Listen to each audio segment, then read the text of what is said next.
નમસ્કાર, આપ જોઈ રહ્યા છો નેશન પ્લસ ન્યૂઝ. હું છું આપની સાથે હેતલ ભગત.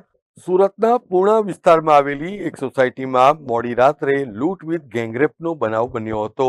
બનાવની ગંભીરતા પારખીને સુરત પોલીસે તાત્કાલિક ઘટના સ્થળે પહોંચીને સીસીટીવીને આધારે તપાસ હાથ ધરી હતી, જેમાં એક મુખ્ય આરોપી ઝડપાઈ ગયો હતો, જ્યારે અન્ય આરોપી દિનેશ ઉર્ફે છોટુરામ ખિલાડી યાદવને પણ ભાવનગર ખાતેથી ઝડપી લેવામાં આવ્યો છે.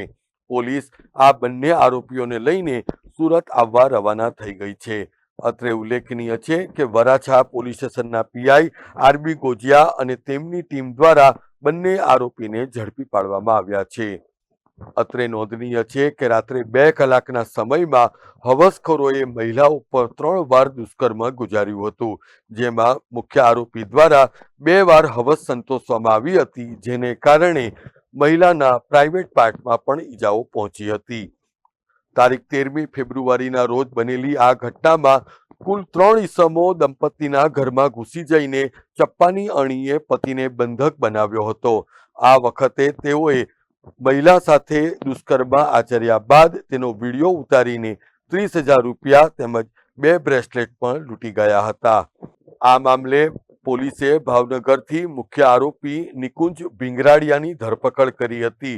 ક્રાઇમ બ્રાન્ચના ઉચ્ચ અધિકારીઓની ટીમ પણ આ તપાસમાં જોતરાઈ હતી, જેમાં પોલીસે આ મામલાના ગુનેગાર એવા અમિત ઉર્ફે રઘુ રોકડા, નિકુંજ ભીંગરાડિયા અને દિનેશ ઉર્ફે છોટુ યાદવની ઓળખ કરીને તેઓ ભાવનગર તરફ ભાગ્યા હોવાની જાણ થઈ હતી, જેને લઈને पुलिसे आरोपियों की धरपकड़ भावनगर खाते थी करी ली थी।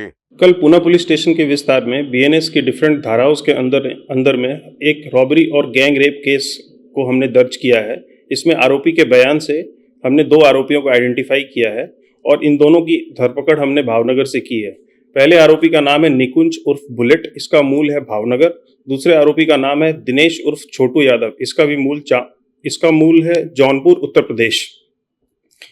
इसके लिए हमने एक स्पेशल टीम की रचना की है। उसमें डिफरेंट पुलिस स्टेशन से पीआईज, पीएसआईज और हेड कांस्टेबल्स को हमने उस टीम में रखा है और इस कंबाइंड स्पेशल इन्वेस्टिगेशन टीम ने छोटे ही समय में ह्यूमन इंटेलिजेंस और टेक्निकल इंटेलिजेंस का सहारा लेके इन दोनों को भावनगर से खोज निकाला है। इसके बाद इन आरोपियों को हम यहाँ पे वापस लेके आ रहे हैं। इसके बाद इनका हम मेडिकल और टेस्ट आइडेंटिफिकेशन परेड फिर कराएंगे। सीसीटीवी में 3 शख्स देखे गए थे, तो तीसरे आरोपी से क्या अभी कार्रवाई हो रही है? सीसीटीवी में जो तीसरा आरोपी जो दिखा है उसका अभी इन्वॉल्वमेंट इस क्राइम में डाउटफुल है और इस पे हम तपास कर रहे हैं क्राइम की टीम के साथ। अगर उसका कुछ इन्वॉल्वमेंट इस क्राइम में आता है, इन दोनों का जब हम रिमांड में लेंगे, इनसे पूछेंगे, पूछपरछ के बाद हम डिसाइड करेंगे कि उसका कितना इन्वॉल्वमेंट है। अभी हम फिलहाल उसको वॉच में रख रहे हैं। तो ये जो टीम थी उसमें कितने पुलिस जवान थे और कितने टाइम में ये पूरे केस को उकेला गया? इस टीम में टोटल 10 लोग थे, जिसमें 2 पीआईज थे। Pi Poona is the main तपास अधिकारी और pi Varachha he was also a तपास अधिकारी, और इसको हमने अंडर 24 आवर्स में डिटेक्ट किया है।